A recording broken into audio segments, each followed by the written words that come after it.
Shalom adik-adik Rocky, kembali lagi bersama Kak Billy dan kita bakal seru-seruan bareng dengan memuji dan menyembah Tuhan bersama-sama. Tapi sebelumnya, yuk kita berdoa terlebih dahulu. Tuhan Yesus, terima kasih kami bisa berkumpul bersama lagi di Rocky Online minggu ini. Tuhan Yesus, sebentar kami mau memuji dan menyenangkan hati-Mu. Engkau yang siapkan hati dan pikiran kami hanya tertuju kepadamu Tuhan. Terima kasih Tuhan Yesus, hanya di dalam nama-Mu kami berdoa dan mengucap syukur. Haleluya, amin. Yuk adik-adik, semangat. Kita bakal bersama-sama memuji dan menyenangkan Tuhan bareng-bareng. Yuk, pasti adik-adik udah tahu lagu ini kan? Kita nyanyikan bersama-sama.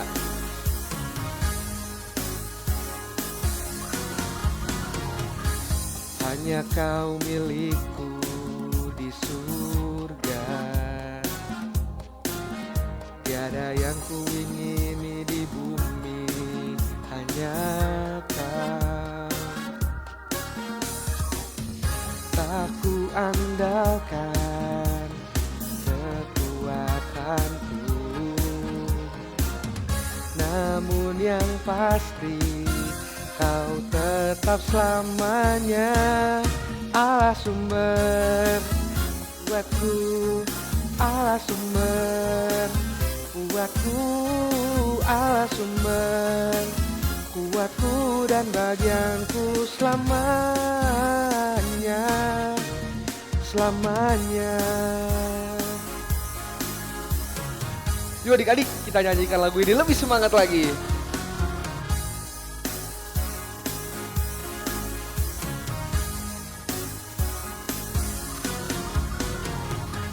Hanya Kau milikku di surga, tiada yang ku ingini di bumi, hanya Kau. Tak ku andalkan kekuatanku, namun yang pasti Kau tetap selamanya Allah sumber kuatku, Allah sumber kuatku, Allah sumber kuatku dan bagianku selamanya, Allah sumber kuatku, Allah sumber kuatku, Allah sumber kuatku dan bagianku selamanya, selamanya, selamanya.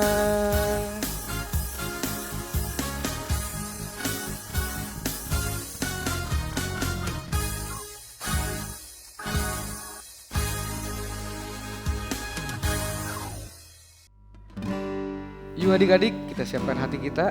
Kita mau menyembah Tuhan bersama-sama. Kita yakin Tuhan pasti selalu peduli dan mengerti dengan setiap yang terjadi di dalam hidup kita.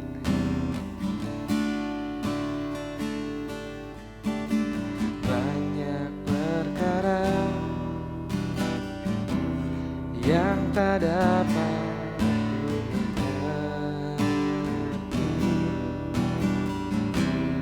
mengapakah harus terjadi di dalam kehidupan ini. Satu perkara yang ku simpan dalam hati, tiada satu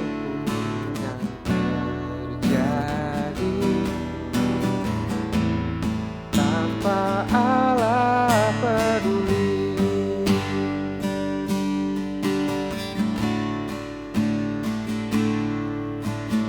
Allah mengerti, Allah peduli segala persoalan yang kita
bergumul sendiri, sebab Allah mengerti. Allah mengerti, Allah peduli segala persoalan yang kita hadapi. Tak akan pernah dibiarkannya ku bergumul sendiri, sebab Allah mengerti.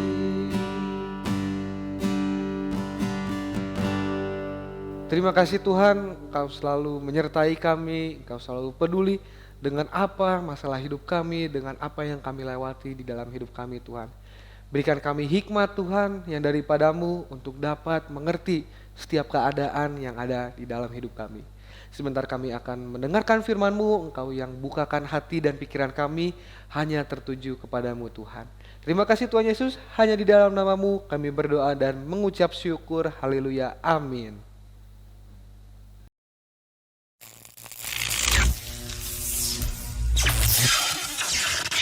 Shalom adik-adik Rocky, jumpa lagi dengan Kak Jenny di minggu ini. Kak Jenny senang sekali karena masih bisa menemani adik-adik yang beribadah secara online. Dan minggu ini kita sudah berada di minggu keberapa? Keempat bulan Juni.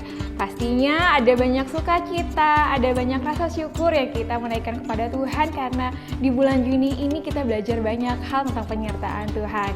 Dan seperti biasa adik-adik di minggu keempat kita akan mereview apa saja yang kita sudah belajar selama bulan Juni dan karakter apa ya yang bisa kita dapat dari cerita kelahiran Musa. Oke adik-adik, langsung saja Kak Jenny ingin tanya, apakah adik-adik yang masih ingat di minggu pertama kita belajar tentang apa nih? Tentu saja ya bukan kelahiran Musa, itu tema besarnya selama bulan Juni kita belajar tentang kelahiran Musa atau kelahiran bayi Musa. Jadi di minggu pertama kita belajar tentang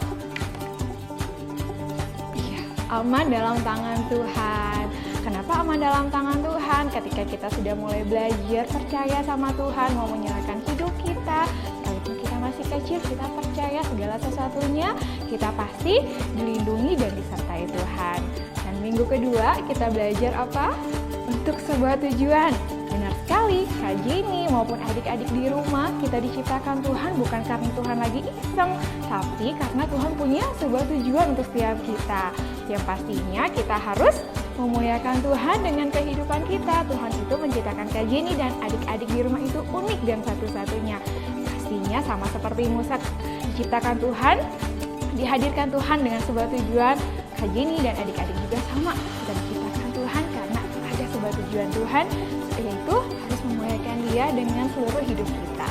Dan di minggu ketiga kita belajar tentang akulah. Di sini dibilang akulah siapa? Tuhan Yesus. Tuhan Yesus menyatakan bahwa apapun dalam hidup kalian, apapun dalam hidup adik-adik, percayalah jangan khawatir karena Tuhan Yesus Dia, Tuhan yang akan menyertai dan senantiasa melindungi dan memberkati kita. Nah, itu dia adik-adik, selama 3 minggu ini kita dapat mengambil pelajaran dari kisah kelahiran bayi Musa, di mana sejak Musa dilahirkan Tuhan sudah berjaga-jaga atas kehidupannya supaya celaka hingga pada waktunya Musa menjadi pemimpin bangsa Israel. Itu tujuan Tuhan buat Musa.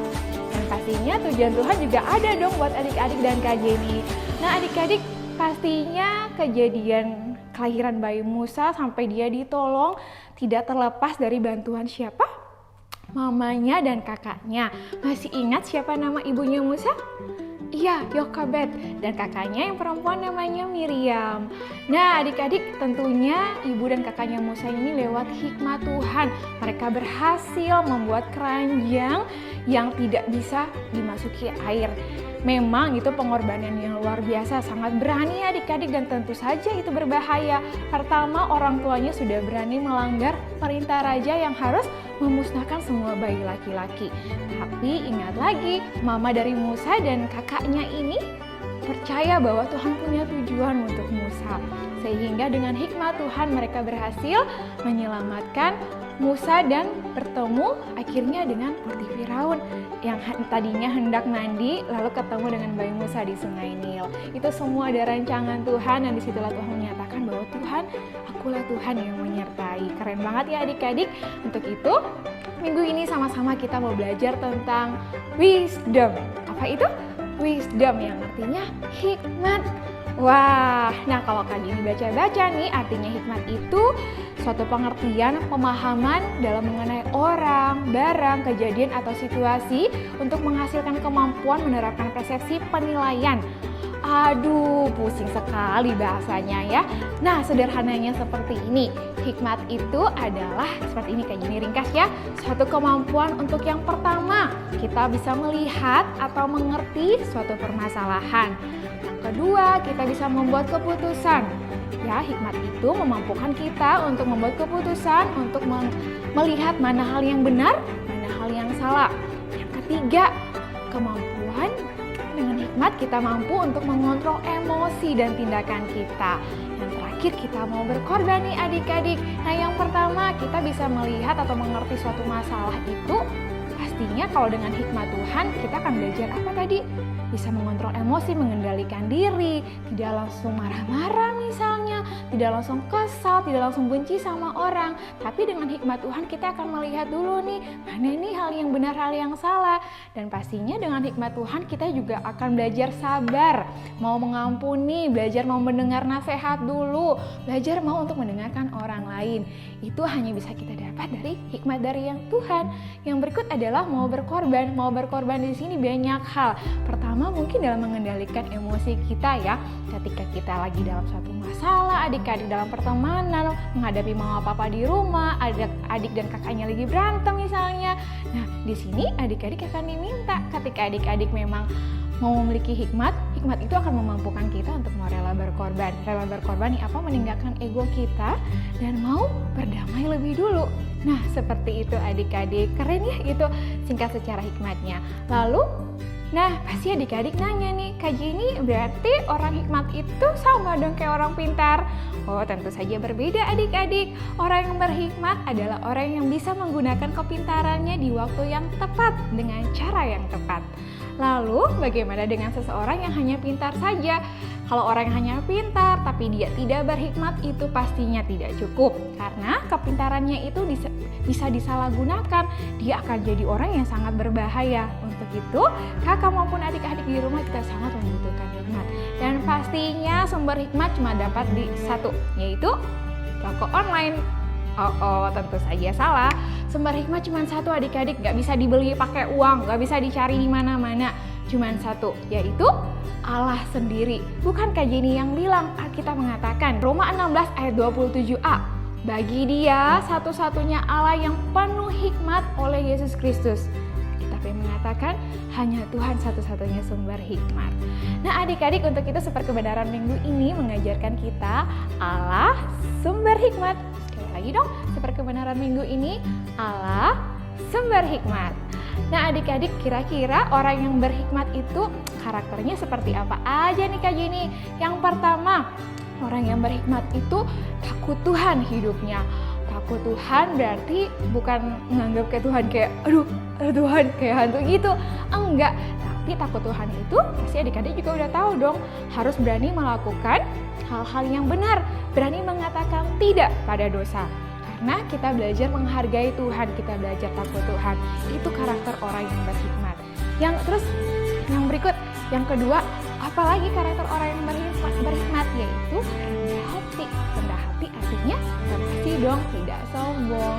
Kayak yang tadi di awal Kak Jenny bilang, kalaupun kita misalnya ada dalam suatu situasi yang penuh masalah, apapun kita harus berani memulai untuk minta maaf terlebih dahulu, berani memulai untuk berdamai terlebih dahulu, karena kita anak-anak yang penuh dengan hikmat Tuhan seperti itu. Terus yang berikut, apalagi nih karakter orang yang berhikmat, yaitu mau mendengarkan dan melakukan firman Tuhan. Di sini Kak Jenny ngajak adik-adik tidak hanya mau membaca firman Tuhan, tidak hanya mau mendengarkan, tapi mau melakukan itu dalam kehidupan sehari-hari. Karena kan tadi kita sudah tahu sumber hikmat satu-satunya hanya Tuhan itu sendiri. Jadi bagaimana caranya kita bisa mendekat dengan sumber itu kalau kita mendengarkan saja sudah malas, apalagi mau melakukan. Dan Dan hari ini kalau misalnya kita menjadi orang yang punya karakter berhikmat, kita sama-sama mau belajar mendengarkan firman Tuhan, karena itu sudah pasti membuat kita hidup takut Tuhan dan rendah hati. Oke adik-adik, lalu bagaimana nih Kak Jenny? Aku juga dong mau berhikmat, bagaimana caranya nih untuk mendapatkan hikmat? Yang pertama, kita punya kerinduan untuk memiliki hikmat. Benar-benar merindukan sesuatu, sama seperti adik-adik di rumah yang menginginkan suatu mainan baru, pingin baju baru, tas baru, rindu banget. Pastikan adik-adik akan berusaha entah bantu mama papa, mulai menyimpan uang jajan misalnya untuk membeli hal tersebut. Sama dengan hikmat juga, kita harus mempunyai kerinduan untuk memiliki hikmat, datang sama Tuhan. Dan pastinya yang kedua adalah kita harus berdoa. Di sini seperti kita tahu Bapak Salomo itu orang yang berhikmat. Sejak lahir dia tidak diberi kemampuan yang punya hikmat yang banyak adik-adik, tentu saja tidak. Tapi dia meminta. Nah hari ini juga adik-adik diminta hal yang sama melakukannya. Punya kerinduan, yang pertama, yang kedua mau berdoa, minta sama Tuhan, berikan aku hikmat Tuhan, biar aku hidup dengan bijak, bisa membedakan mana yang benar yang salah, dan pastinya memiliki hati yang rendah hati, mengasihi orang lain, seperti itu. Yang ketiga, kita mau sungguh-sungguh datang kepada Yesus. Kita nggak bisa datang ke tempat lain seperti tadi Kak Jenny bilang, karena sumber hikmat sekali lagi satu-satunya hanya ada dalam Tuhan Yesus. Jadi kalau adik-adik mau hidup dipenuhi hikmat, ayo punya kerinduan, datang sama Tuhan, berdoa dengan sungguh-sungguh, maka Tuhan akan memberikan hikmat itu untuk menuntun hidup kita senantiasa menjadi orang-orang yang rendah hati, mengasihi, dan pastinya berani berkata tidak pada dosa. Oke adik-adik, itu dia firman Tuhan tentang hikmat minggu ini.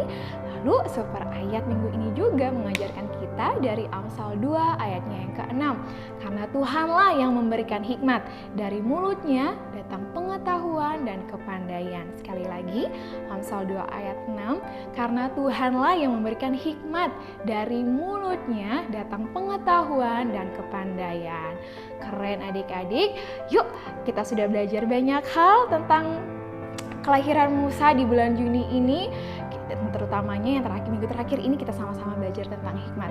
Yuk adik-adik, mari sungguh-sungguh kita mau minta berdoa untuk senantiasa hidup Kak Yeni maupun hidup adik-adik di rumah diperlengkapi dengan hikmat yang daripada Tuhan. Kita berdoa mengucap syukur untuk kebenaran firman Tuhan di hari ini.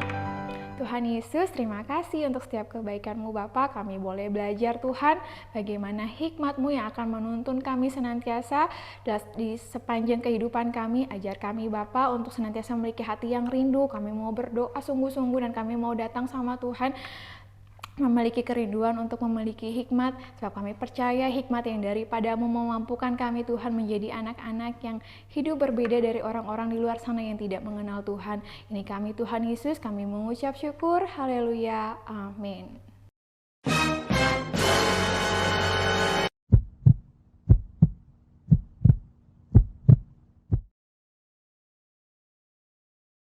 Oke adik-adik, ini dia Creative Time minggu ini. Kira-kira karena minggu ini kita belajar tentang wisdom, kita mau ngapain aja nih minggu ini? Nah, ada 2 kelas yang akan dibagi Creative Time-nya. Yang pertama buat adik-adik Emerald dulu. Creative Time-nya adalah kita mau menyanyikan lagu wisdom atau wisdom song.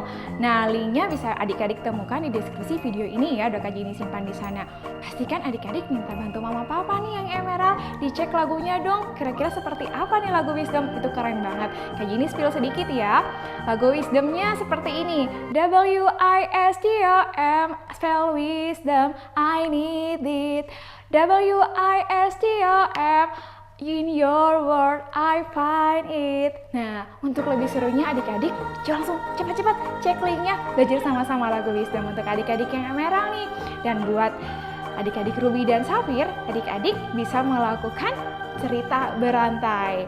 Cerita berantai buat di rumah pasti punya teman dong ya, pasti punya mama, papa, kakak, diajak main ini mau nggak? Tebak-tebakan, bukan tebak-tebakan nih, melanjutkan cerita. Misalnya tanya dulu sebelumnya, mama papa sudah pernah belum dengar cerita tentang kelahiran bayi Musa? Atau teman-temannya, coba tanyain. Oke, kalau yang sudah pernah mendengar cerita kelahiran Musa, kalau belum adik-adik boleh deh cerita secara singkat. Nah, setelah itu mulai deh kita main cerita berantai. Pertama misalnya orang si A, dia akan dimulai dengan kata sungai gitu. Terus orang yang kedua akan memulai dengan kalimat, melanjutkan ya kalimat yang pertama, Sungai Nil misalnya. Nah, terus orang yang ketiga akan melanjutkan nih, Sungai Nil ditemukan misalnya. Nah, sampai akhirnya dari satu kata itu jadilah sebuah cerita, yaitu tentang kelahiran bayi Musa. Itu dia adik-adik kreatif time minggu ini. Jangan lupa ya tetap dicoba bersama mama papa maupun teman-teman di rumah. Sampai ketemu lagi di ibadah minggu depan. Tuhan Yesus memberkati.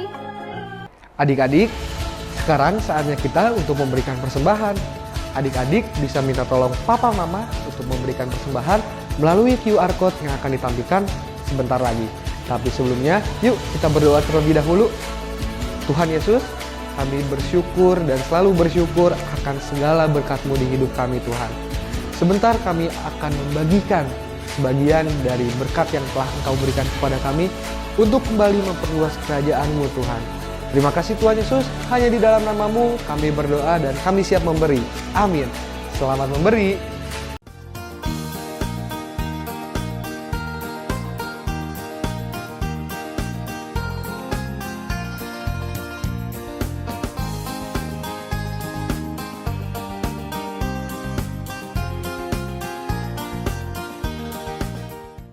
Adik-adik, yuk kita simak pengumuman Rocky Online minggu ini.